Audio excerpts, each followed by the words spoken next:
Welcome back to What Arty Noobs with General Disturbance. This is a Conqueror Gun Carriage. It's a tier 10 British SPG and we're located on the north spawn of Mines. And the name of the commander is Fade to Black and he's from Philo. And we're just waiting for the countdown to complete so we can start the game. Time to roll out. And we're off. Now you're looking at one of the biggest guns in the game. It's a 9.2-inch howitzer and it's mounted on a Conqueror Gun Carriage, but on the chassis of a Conqueror tank, but actually it never existed in reality. This Conqueror Gun Carriage wasn't actually designed or even built. It's a theorized SPG that might have been built if they had been given the chance. Okay, ready to shoot. The 9.2-inch howitzer have been around for some time, since the 1800s, but they theorised it would be put into a tank. Oh my god! He's just taken out that M48 pattern on the south side of the hill approach. He only got 75 hit points from it because it had actually been struck by numerous other tanks beforehand.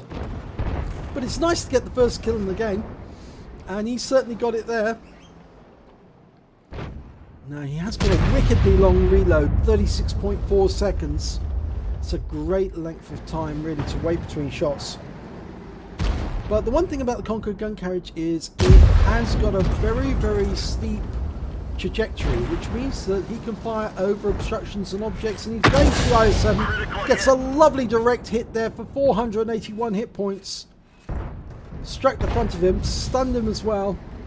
These are premium ammo rounds that he's putting out at the moment. They are very expensive, but they do a lot of damage to enemy tanks that are grouped together, and at the start of Mines battle you would expect some of these tanks to be grouped together because it's such a small map. He's aiming for another IS-7 on the east side of the map near the towers. The Twin Towers, you might say. Not a reference to Tolkien, but they are Twin Towers. And I'm wondering if he's going to go for a splash hit now. That IS-7 is hiding. It's almost as if he knows that the Conqueror Gun Carriage is loaded and ready to shoot. And he doesn't want to get hit by the direct hit from the shell. But there's a mouse trying to push the wreck up the hill, using it as cover. Of course, that's not going to stop a Conqueror Gun Carriage from raining an HE shell on top of him. And he's just adjusting the aim to hit the mouse and not the wreck. And for a second he changed his mind about the target. And for a second I thought he was going to go for that 113, but no, he's gone back to the mouse. And the mouse is backing down the hill. We're diving in the aim and rounds out. Direct hit on the front of the mouse for 221. Hit the strongest armor, I'm afraid, so didn't do a whole lot of damage. But you can see that the shell landed right on the front upper plate of the mouse. There's a little yellow mark just underneath the gun at the moment. That's where the shell hit. Now on the other side of the map, on the other side of the hill rather, we've got a 705 and an IS-7, and they're using that house for cover as they try to advance. And it seems to me that they're actually firing at the plateau where we're located to fire a round in at the IS-7 and take him out with a splash kill. Don't know how many hit points he managed to get because it was unsighted at the time he killed it, but he certainly did get the kill. And he's dialing in again for another shot, this time at the TVPT 1551, the tier 10 medium tank, and the Super Conqueror, who are hiding at that little corner on the northeast corner of the map where you can actually see the plateau at the back of the map near the cap area, if you're spotting there. And he's pre-aimed at that position, but he's not going to shoot until he's certain that the enemy's there. Right, he knows that the Conqueror is there now. He's been spotted. He's fired in the round and gets a direct hit on the Super Conqueror for 557. And I think that was only because the Super Conqueror turned side on to the shell before it landed. And that meant it did more damage because it went in through the weak side armor. He's going to go for a Guerrilla 15 this time. Right at the back of the map. On the point, on the southwest corner, which guards the entrance to the cap from the west. And of course we've got a Death Star on the South Island in grid square H1. And we're finding around at the Guerrilla 15. And we got a kill! He wiped him out! It was an unsighted kill, but it got him. It wiped him out completely. No chance of surviving that shell. Lightly armoured Guerrilla TD, it got completely devastated. Now we're not long away from shooting now, but it looks like we're going to go for the mouse again. And there's a T110E4 there. Oh, he's gone. He's a turreted Tier 10 American tank destroyer. And we're going to go for the mouse instead. German heavy, part of the E series of tanks.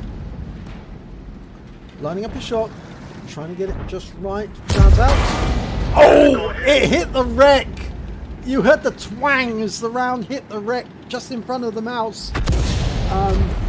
But it did stun the mouse, and so that's something. But it was an awful twang there as it hit the wreck.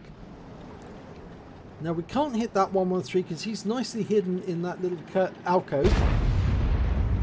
But he is rather trapped there in a sense, because if he pulls out, then more than likely he's going to get hit from a different direction.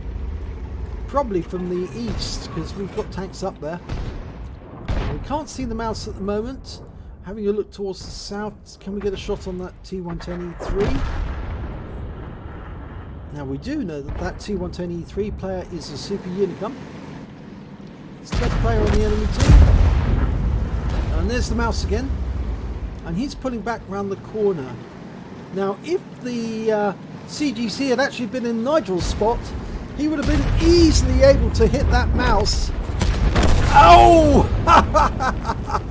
He's gone. Yep, he splashed the mouse with some damage. We don't know how much in the way of hit points he managed to get, but he definitely splashed him, and then he was killed the moment afterwards by the E100. Or was it the... Well, somebody else actually got the kill. Now he's going for that T110E3, the Super Unicum, who's hiding around that corner, trying to prevent our Death Star. In fact, actually, the Death Star's been killed. It's the IS-7 and a Leopard now who are there. Okay, fires the round in, and we can see the wreck moving. The wreck of the Guerrilla 15 is moving. Yeah, it's definitely, he was moving the wreck. He's positioning it to actually use it as a shield. And so I think that 268 is just around there. Oh no, sorry, it's not a 268, it's a T110E3. And in fact, there are only 2 enemy tanks left now. The GWE-100, he's got 4 kills. And that T110E3, who there he is, he came out from behind the wreck. We fire a round in, and yes, we get a hit. 505 hit points, and the Leopard one claims the kill, takes him out the game. So it's just the GWE-100 to kill now. And he's been found, and the T100 LT goes in for the kill. Nothing the GWE-100 can do because he's in reload, and he can probably try to ram the T100, but it's not going to do much. The T100 wipes him out, and that ends the game. So let's have a look at the end of battle results. And it's the second class tanker for Fade to Black in the Conqueror Gun Carriage. He also picked up a Bruiser medal for getting at least 5 critical hits, crew incapacitations or module damage, and a Confederate medal for hitting more of the enemy than anyone else in his team, at least 6 tanks subsequently taken out by other members. And not a bad game actually, considering he got 3 kills. So let's have a look at the team score. He didn't get the highest damage. That went to the T-57 Heavy. He picked up a 5 effect and a Bruiser. And he didn't pick up the high caliber for some reason. Maybe it was not 20% of the enemy hit points. But the Guerrilla 15 managed 4,288. Then came the Object 430U. If we look all the way down the table, we can see it's about mid-table. We can see the the CGC managed to get 2,944 hit points of damage for Fade to Black. But when it comes to kills, he was right up at the top. He managed to get 3 kills. So did the T100LT right at the end of the game with the GWE100 kill. And when it came to kills on the enemy team, it was the GWE100 who managed to get 4. So he was the highest kill count in the battle. When it came to base XP, it was the T100LT who managed to get the highest with 1,044, then the T57 Heavy with 949, and then Fade to Black with his 930. So let's have a look at detail. Well, he fired 10 rounds. He got 6 direct hits, 5 penetration, 6 splash. Damage of 2,944 hit points, all at more than 300 meters. He managed to hit 9 of the enemies, 3/5 of the enemy team, and killed 3 of the enemy, 1/5 of the enemy team. And he did stun assistance damage of 1,141 hit points on 9 stuns.